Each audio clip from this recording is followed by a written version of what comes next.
रात का समय था। हवा अजीब तरह से चल रही थी। गांव के बाहर पुराने स्कूल के पास 3 दोस्त खेल रहे थे, राइस्टार, ज्ञान भाई और अज्जू भाई। अज्जू ने हंसते हुए कहा, चलो पहले मुझसे पूछो कुछ डरावना सवाल। ज्ञान भाई बोला, ठीक है, उस टूटे कमरे में जा और वहाँ रखे पुतले से बात कर। सब हंसे, लेकिन जब अज्जू उस कमरे में गया, हंसी अचानक थम गई। अंदर सन्नाटा था, दीवारों पर खून के निशान, टूटी खिड़कियों से आती ठंडी हवा और कोने में बैठा वो पुतला, चेहरा आधा जला हुआ, आंखें जैसे किसी को घूर रही हो। अज्जू ने डरते हुए पूछा, कौन हो तुम? अचानक पुतला हिला, उसकी शरीर टिक टिक की आवाज के साथ घूमी। धीरे धीरे वो उठने लगी। अब वो इंसान नहीं, एक औरत थी, सुंदर, लेकिन उसका चेहरा आधा काला आधा खूबसूरत, होंठों पर हल्की मुस्कान और आंखों से खून टपक रहा था। वो आगे बढ़ी और बोली, क्या मैं सुंदर हूँ? अज्जू का गला सूख गया। उसने कांपते हुए कहा, हाँ। इतना सुनते ही वो औरत चीख उठी। उसकी चीख से दीवारें हिलने लगी, खिड़कियां टूट गईं। अगले ही पल अज्जू की गर्दन से खून का फव्वारा फूट पड़ा और उसका सिर जमीन पर गिर गया। बाहर इंतजार करते राइस्टार और ज्ञान भाई को जब अज्जू की चीख सुनाई दी तो दोनों अंदर भागे, लेकिन वहाँ कुछ नहीं था, बस दीवारों पर ताजा खून और जमीन पर अज्जू का चप्पल पड़ा था। बगल में रखा कंप्यूटर के स्क्रीन पर रिकॉर्डिंग चल रही थी। वही आवाज गूंज रही थी, क्या मैं सुंदर हूँ? अगली रात राइस्टार ने सच जानने का फैसला किया। वो अकेला उसी कमरे में गया। उसके बाद जो देखा, उसके पैरों तले जमीन खिसक गई। अंधेरे में फिर वही औरत सामने आई, वही सिसकती हवा,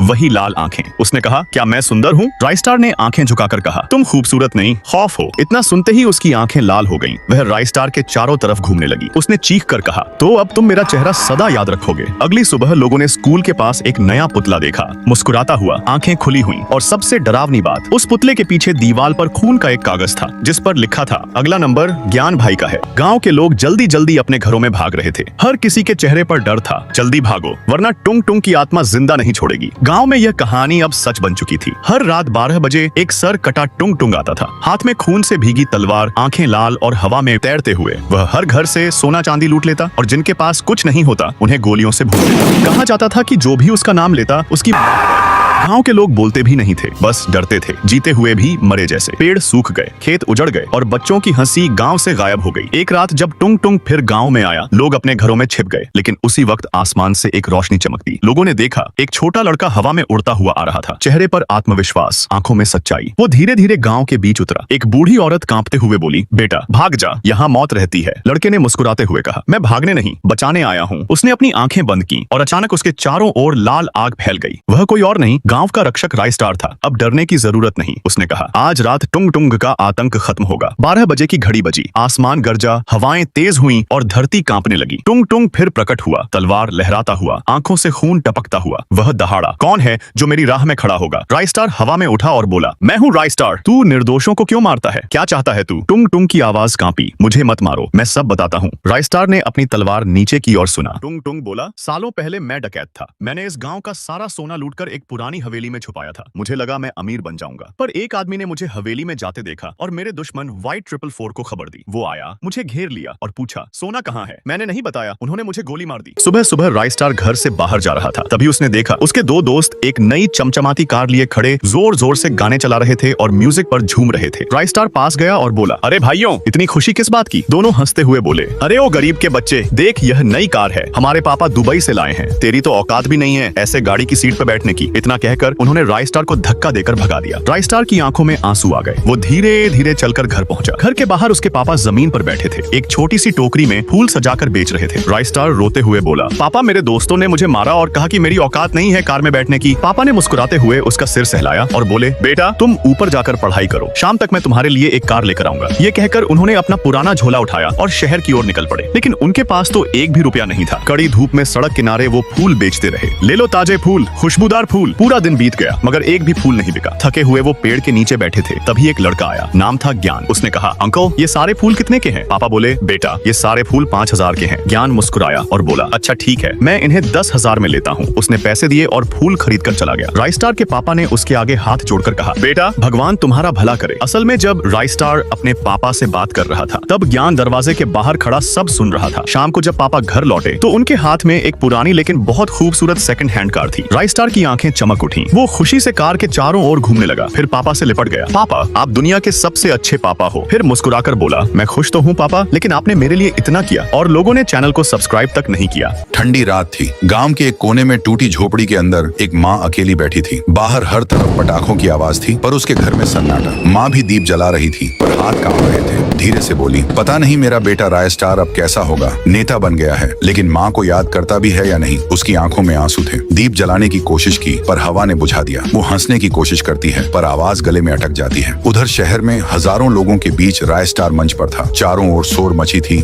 नारे जय राय स्टार, सब उसे नेता कहते थे, पर अंदर से वो आज भी वही बेटा था जो बचपन में माँ की गोद में दिया जलाता था। समारोह खत्म हुआ, सबने उसे मिठाई दी, पटाखे जलाए, पर राय स्टार के दिल में खालीपन था। उसने ड्राइवर से कहा, चलो गांव की तरफ। ड्राइवर बोला, सर अंधेरा है वहाँ। राय स्टार बोला, वहीं तो रोशनी करनी है। रात के सन्नाटे में गाड़ी रुकी। राय स्टार उतरा और धीरे से झोपड़ी के अंदर गया। अंदर माँ दिया बुझने पर आंचल से आंसू पहुंच रही थी। माँ, उसने धीमे से पुकारा। माँ ने कांपती आंखों से देखा। राय स्टार, तू आ गया बेटा। वो दौड़कर माँ से लिपट गया। माँ, मैंने सबको रोशनी दी पर तेरे घर का अंधेरा नहीं मिटा पाया। माँ ने मुस्कुराकर कहा, नहीं बेटा, तू आ गया, यही मेरी दिवाली है। राय स्टार ने जेब से एक छोटा चांदी का दिया निकाला, जलाया और कहा, अब ये दिया तेरे आंगन में हमेशा जलता रहेगा माँ। दोनों ने मिलकर दिया रखा। झोपड़ी में हल्की सी रोशनी फैली पर दिलों में उजाला भर गया। दोस्तों, दिवाली पटाखों की नहीं, माँ की मुस्कान की होती है। इस दिवाली अगर माँ पास है तो उसके साथ दिया जरूर जलाना। एक गांव था, नाम था बैरमपुर। वही रहता था राय स्टार और उसकी माँ। कच्ची मिट्टी की एक झोपड़ी, टूटी चारपाई, दीवार पर टंगी एक पुरानी फोटो। एक जवान औरत अपने छोटे बेटे को गोद में लिए मुस्कुरा रही है। वो औरत थी राधा और उसका बेटा राय स्टार। राधा हर सुबह दूसरों के घर बर्तन मांजने जाती थी। हाथ फट जाते, पैर छिल जाते, पर होठों पर हमेशा वही एक वाक्य, मेरा बेटा बड़ा आदमी बनेगा। राय स्टार अक्सर पूछता, माँ बड़ा आदमी मतलब? राधा मुस्कुरा देती, जिसे देखकर कोई गरीब ये कहे, काश मेरा बेटा भी ऐसा होता। लेकिन राय स्टार की दुनिया उतनी आसान नहीं थी। स्कूल में बच्चे हंसते,